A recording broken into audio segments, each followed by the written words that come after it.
Hola amigas y amigos, soy Perurraca y el día de hoy tenemos el gran honor de estar al lado de Paul Hobbs. Forbes lo llamó como el Steve Jobs del vino, entonces es un gran honor. Hi Paul Hobbs, how are you? Excellent, madam. How are you? I'm great.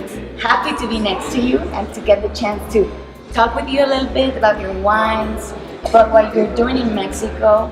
How's Mexico treated you so far? Well, I must say, the Mexican people, one of the things I love is the culture and how warm and friendly everyone is.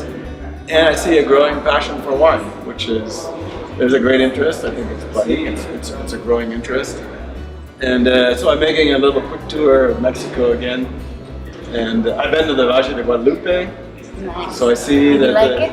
very much. And I see this growing culture, internationalism. So I think this is good for the wine industry. I think it's good for culture. What can you tell us about your wines? That here we have different types of wine, different grapes, but your newest addition right now is the Chañares from the Malbec Cobos.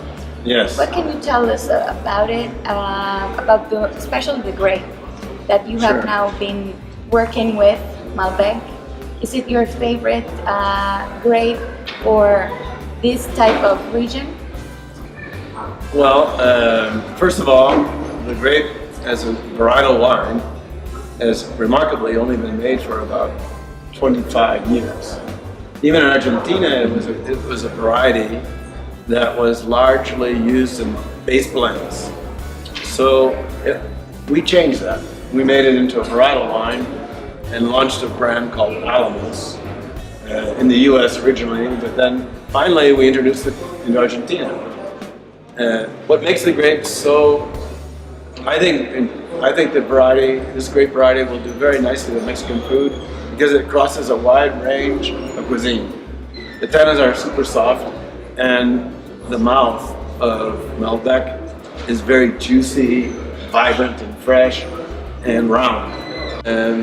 So Gobos and the Chañares in particular is a new one. It's more structured because it's grown at high elevation. Okay. It's high in the Andes, one of the most western vineyards of all of Argentina. It's very close to the Andes. So that means it has more structure because it's rockier. Soils are very rocky and there's limestone in the soils there. So when you drink that particular wine, it has great ageability because of the site it's grown. But the yields from the vineyard are very small, tiny, and that makes it expensive. They were telling me this about mezcal. Grown, not easy to really make great mezcal, so there's a lot of labor, hard work, and this would be the same. Okay. Very interesting.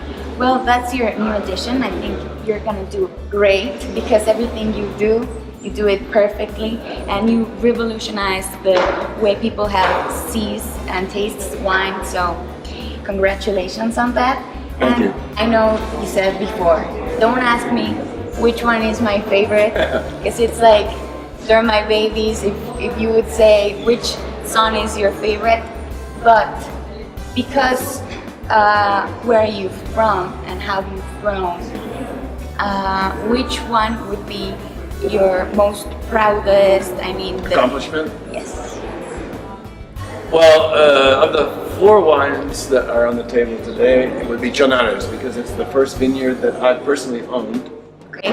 Well, it's been a pleasure speaking to Paul Hobbs. He is the master in this, so to learn from him, to speak to him, get the opportunity, it's amazing. Thank you for your time. I hope you still enjoy your little time in Mexico. I'm sure I will. It's not too rainy. And the It's weather. perfect. The weather's perfect. Great. Not perfect. Well, that you get more different dishes and try our cuisine, because you can see which and where to pair it with, and maybe your next inspiration will be here. Very possibly. Great. Yeah, thank you. Great to know. Muchísimas gracias. Ha sido un placer platicar con Paul Hobbs. Eso es todo y hasta la próxima.